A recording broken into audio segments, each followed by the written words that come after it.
Today, I want to give you a template, a process you can follow, 7 questions you're going to ask before you shoot every single vlog from here on out that's going to make it an amazing story that's really going to help your channel grow.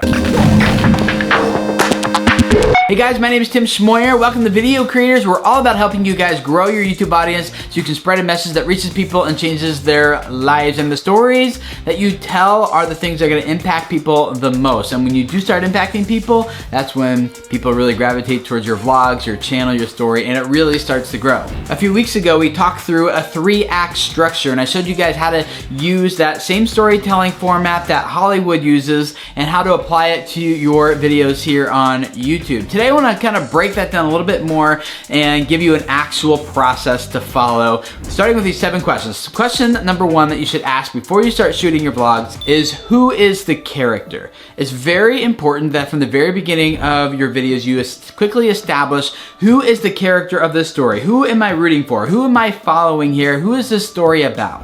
And especially for some of you family vloggers, it gets really confusing because sometimes you're showing this person and that person and this person, and people get a little bit confused of like, whoa, what's this story? Who is this story about? And so you need to make it very clear from the beginning, either by simply showing some footage of them or just getting right into the next question. What does the character want? This is the thing that sets the whole story in motion. From the very beginning of the vlog, we know who the character is and we know what they want, and the rest of the story from that point forward is answering the question for the viewer, are they going to get what they want? Often you'll notice in television and movies that the character actually just flat out states what they want. Like, oh, I just want that girl, or I just want to win the Piston Cup, or I just want this, or I wish that this person would just, or that, whatever, and they just flat out state it. So it's very crystal clear to the audience who the character is and what they want. But the third thing is, why can't they have what they want? There are always obstacles and conflicts between the character and the thing that they want. If there's no conflict, it's not a good story people care about. There has to be conflict. What is preventing the character from actually getting what they want? But it's not enough just to have some random conflict. You also need a number 4, which is what's at stake. Or another way of asking this is, what is it going to cost the character if they don't get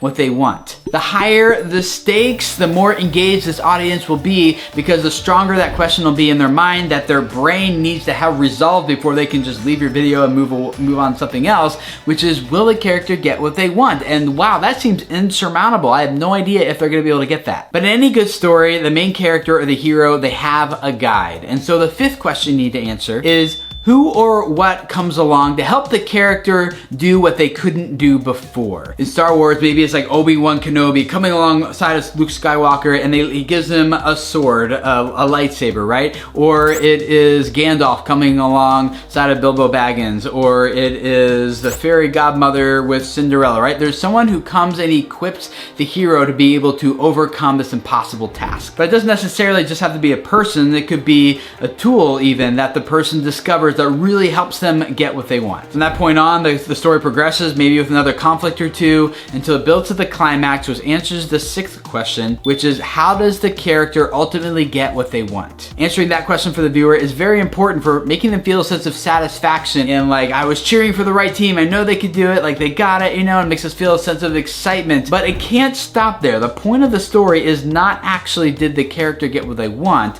The point of the story is actually question number 7, and that is, how is the character changed as a result? The difference between a good story and a great story is actually about the character's transformation. How is this person different at the end of the story than they were at the beginning of the story? How did this conflict change them, and how did it help them grow personally, and how is that person different? A character transformation that we show in the brief epilogue at the end of a story after the conflict is resolved and they get what they want. That's what people really love and makes the story really stand out. I have 2 assignments for you guys that will really help you take this to the next level on your channel. The first thing I want you to do is write down these 7 questions, and before you even start shooting, answer these 7 questions. And I know sometimes that sounds a little bit hard because you're like, I don't know what's gonna happen today. How can I answer these questions when I don't know what's going to happen? I would think about it this way. You hopefully have something that you want to accomplish that day. You have something on your calendar, something on your schedule. That's the thing that you, the character, wants. So from the very beginning of the day, you kind of already have an idea of hopefully what that story will become. Now things happen, things change, you think the day's going this way and it actually ends up going that way. That's okay. Shoot plenty of B-roll throughout the entire day, and at the end, then reflect back on the story, and if you need to fill in some gaps by sitting down and doing some sit-down voiceover type of work and just showing B-roll and using those clips to kind of transition the viewer from one clip to the next, you can totally do that. The next thing I want you to do is click this video right here by Casey Neistat and follow these 7 questions through that video. He's one of the best storytellers and vloggers on the platform. There's a ton you can learn from him, so click that. It's also linked up down below. Subscribe here, and I'll see you guys in the next video.